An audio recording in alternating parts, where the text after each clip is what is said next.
Saudara-saudara yang kekasih di dalam nama Tuhan Yesus Kristus, Shalom Aleichem Bishem Hamashiach.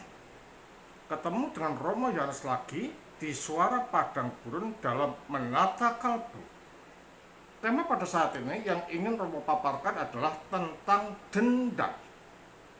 Saudara, dendam itu ada di dalam diri manusia setelah manusia itu terlepas dari Allah.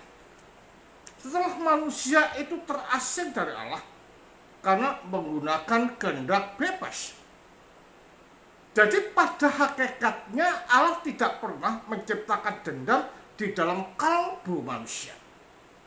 Dendam, iri, jahat, dan ingin memiliki barang orang lain serta menguasai orang lain itu terjadi setelah adanya pemisahan diri manusia dari Allah. Itu muncul di dalam kalbu manusia. Itu muncul di dalam pikiran manusia. Itu muncul di dalam tindakan manusia. Sehingga dengan demikian, di dalam pandangan Allah dan gereja, bahwa dendam itu tidak pernah diciptakan, tetapi muncul dari diri manusia sendiri setelah memisahkan diri secara sengaja dari Allah karena menggunakan kehendak bebas secara salah. Karena itulah, jika engkau mengingat kejahatan yang dilakukan seorang terhadapmu kemudian berdoa untuknya, dan ketika engkau merasa sakit karena ingatan akan kejahatan yang dilakukan, engkau niscaya menghentikan bangkitnya hasrat atau nafsu. Jadi ketika kita dendam pada seseorang, tetapi kita mendoakan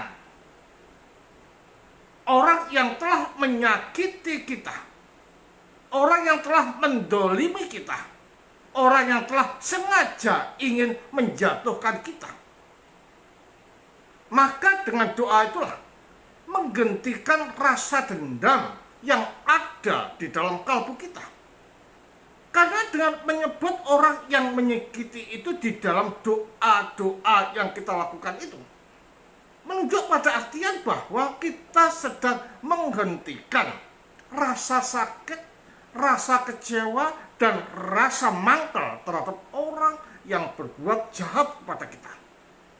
Karena itulah doa memegang peranan penting, saudara, di dalam kehidupan kita untuk menghentikan nafsu amarah, menghentikan nafsu dendam, menghentikan nafsu kecewa terhadap orang yang telah kita kasih dan melakukan kejahatan pada kita.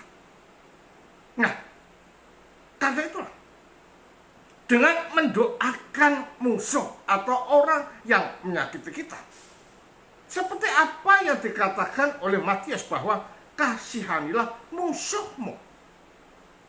Jadi yang dikasihi bukan hanya orang yang dekat dengan kita, orang yang baik dengan kita, orang yang senantiasa bergandengan tangan dengan kita, tidak.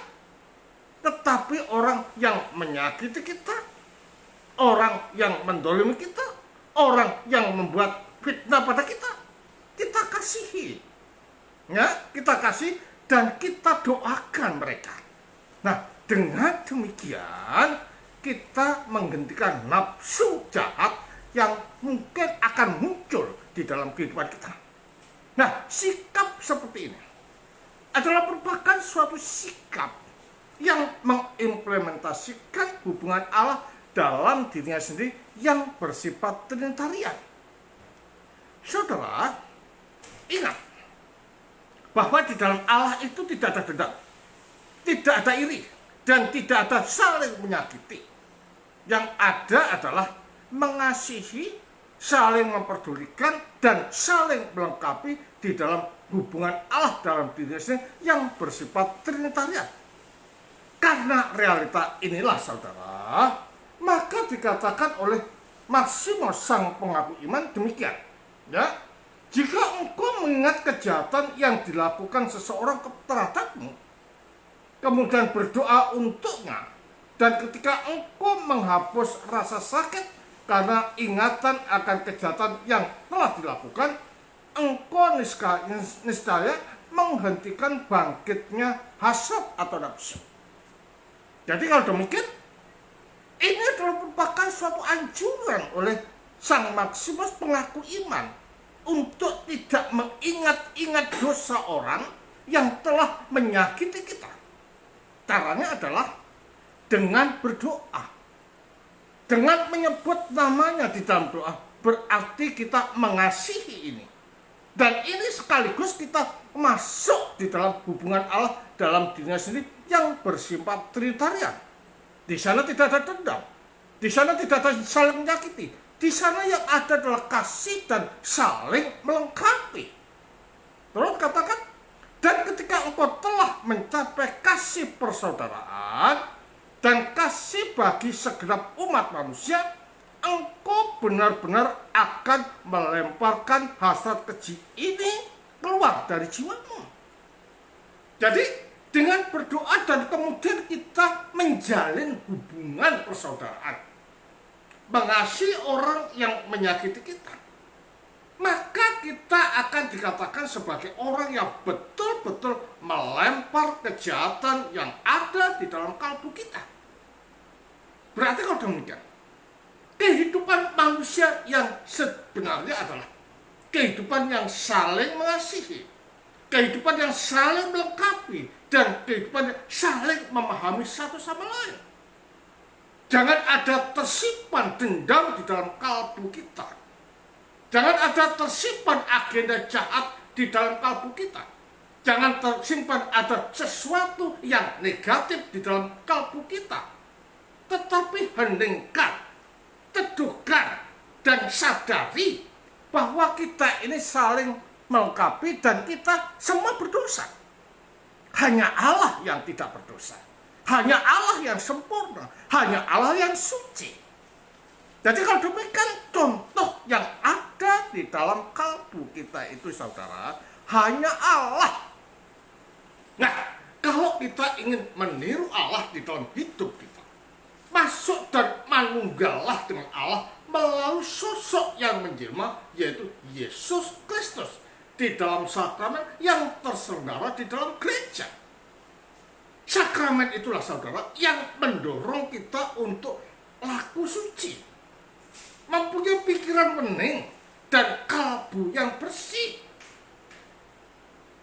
Jadi kita harus menanggapi sakramen ini sebagai sesuatu yang suci dan adiluhung. Nah, kalau kita menghadapi sakramen sebagai sesuatu yang suci dan adiluhung, menjadikan kita rendah hati, menjadikan kita terang, menjadikan kita terterahi di dalam setiap langkah dan tindakan kita. Mengapa demikian? Karena roh Allah di dalam energinya akan memberikan dan membersihkan kalbu kita yang kotor dan tercemar ini menjadi sesuatu yang bersih dan murni.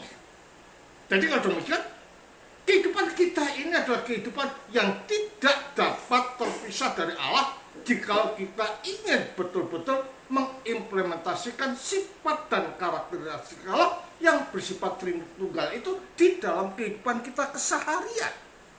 Artinya bahwa kita berusaha untuk laku suci, laku sempurna, dan laku benar di hadapan Allah. Juga dikatakan, kemudian ketika orang lain berbuat jahat kepadamu, penuhilah dirimu dengan kasih dan sayang dan kerendahan hati terhadapnya. Jadi jangan membalas kejahatan, tetapi mengingatkan boleh, tetapi jangan berbuat jahat terhadap orang itu. Tetapi kita mengasihi, kita melengkapi, dan wujud daripada kasih itu adalah menegur, menasihati supaya jangan dilakukan terus-menerus kehidupan yang bobrok itu. Tetapi dengan penuh kasih di dalam menjalankan hidup sebagai orang Kristen untuk mengimplementasikan sifat dan karakteristik Allah yang bersifat trinitarian itu. Juga dikatakan, Juga dikatakan, dan perlakukanlah dia dengan baik, dan engkau akan membebaskannya dari hasrat keji ini. Jadi sifat kasih itu dapat menolong seseorang untuk terlepas dari kejahatan, dari kedengkian, dari keirihan, dari egoisme yang ada di dalam kalbu mereka yang selalu menyakiti kita. Dengan demikian, kehidupan kita betul-betul merefleksikan Allah, betul-betul memantulkan Allah, betul-betul ingin menjadi seperti Allah. Dan inilah yang diinginkan oleh Ignatius ketika kita dibaptis. Supaya apa? Supaya kita dapat menapak dan menjadi titik pijak untuk mencapai apa yang dinamakan dengan teosis. Mengambil bagian di dalam kodrat ilahi. Menjadi Kristus-Kristus kecil. Menjadi ciptaan baru. Dan menjadi anak-anak Allah. Yang artinya kekasih-kekasih Allah mempunyai hubungan dekat dengan Allah. Jadi kalau bisa kita katakan, atau para bapak rohani mengatakan demikian, anakku, janganlah menyimpan dendam di dalam dirimu. Anakku, jangan menyimpan sesuatu yang kotor dalam dirimu atau agenda-agenda jahat di dalam dirimu. Tetapi luruskanlah batinmu, luruskanlah pikiranmu, luruskanlah langkahmu. Dan berdoalah bagi mereka. Karena dengan doa yang sungguh-sungguh dan tidak pamer diri, akan membentuk karakteristik kita dan akan berdampak pada orang yang kita doakan. Menjadi baik dan terlepas dari kekejian yang ada di dalam kalbunya. Dengan demikian, kita menjadi orang Kristen betul-betul menjadi berkat bagi orang lain. Kata-katanya kata-kata yang rohani, pandangannya adalah pandang rohani, kalbunya bersih dan lurus kepada siapapun. Itulah kasih, itulah anak-anak Allah, itulah terang dunia, itulah suratan Kristus yang hidup yang ada di dalam kalbu kita jikalau kita ingin menjadi orang yang baik di hadapan Allah. Demikian paparan yang dapat Romo berikan pada pagi hari ini. Jangan ada dendam, sehingga dimanapun kita berada senantiasa disenangi orang dan menjadi rahmat bagi orang lain. Nun, Tuhan memberkati kita semua. Amin.